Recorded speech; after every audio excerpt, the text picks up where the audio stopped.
I will.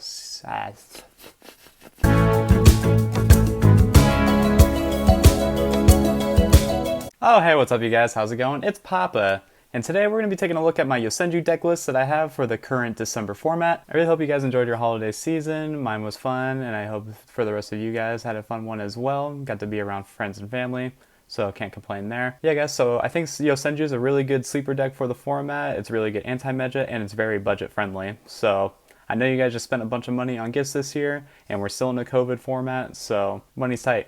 I get it. Without further ado, let's go ahead and jump into our profile. Okay, let's go ahead and just jump right into our deck profile. So starting off with the Yosenju lineup, we play 3 copies of Kama 1, only 2 copies of Kama 2, 3 copies of Kama 3, and 2 copies of Izna. So the reasoning behind this lineup, I thought the 10 Yosenju monsters was perfect like this, Kama 1 being your best one since it does bounce to hand like a compulse, and then the Kama 2 will attack directly, so that's good when you have Kama 3 out.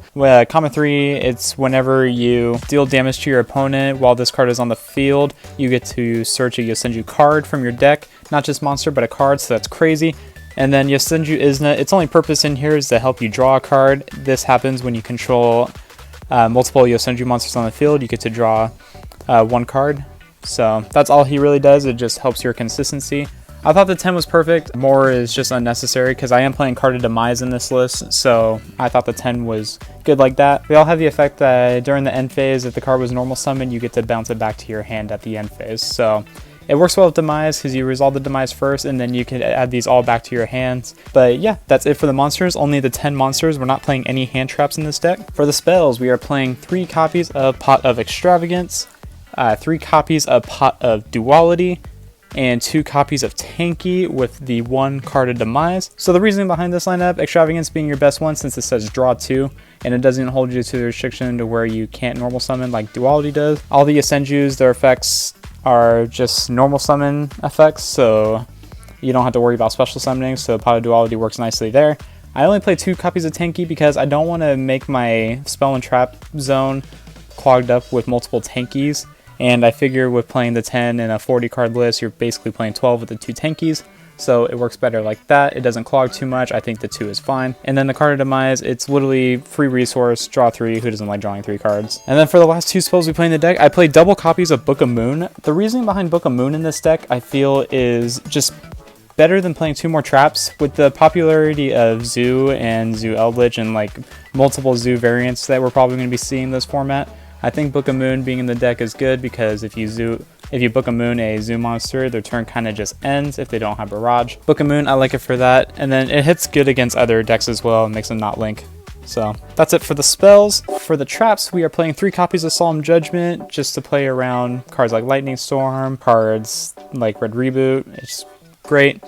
I have 3 copies of Solemn Strike for not the same reasoning, but similar. I mean, it's a free negate, so Solemn Strike, great in the deck. And then I play 3 copies of probably the best card in the deck. We play 3 Lose One Turn. Lose One Turn, it's debatable. I mean, you don't have to play it, but I really like it in Yosenju since all you're doing is normal summoning with their effects. It's kind of like a skill drain for the turn. It's good because when you summon out your Yosenjus the turn after, they get to basically clear the board your opponent made. It's good too because then your opponent can't like Anaconda you and make Dragoon, or they can't just pop off and try to beat your board, because then you'll just kill them the turn after. Lose One Turn, great card. Another great card in the deck that I've been playing is triple copies of Drowning Mirror Force. Mirror Force cards are inherently bad, but in this deck, since they all bounce to your hand, I think playing Drowning Mirror Force in the deck is great because it catches them off guard. They don't really play around Mirror Force like they do in the old days, and this card was basically made for this deck, so Drowning Mirror Force is just perfect. I love it. And then we're playing 2 copies of Yosenju's Sword Sting.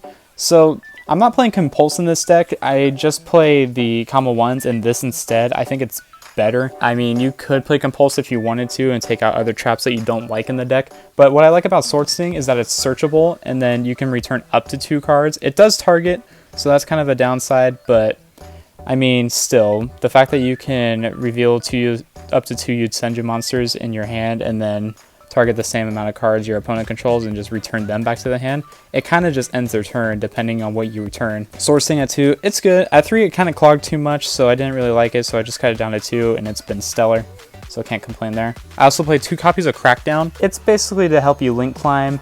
I mean, you don't really use the extra deck at all in this deck, so it's just kind of there just in case. Like, I'll show you when we get to the extra deck. All the cards in there don't really do anything. Or they're cards you can make, but they're not important.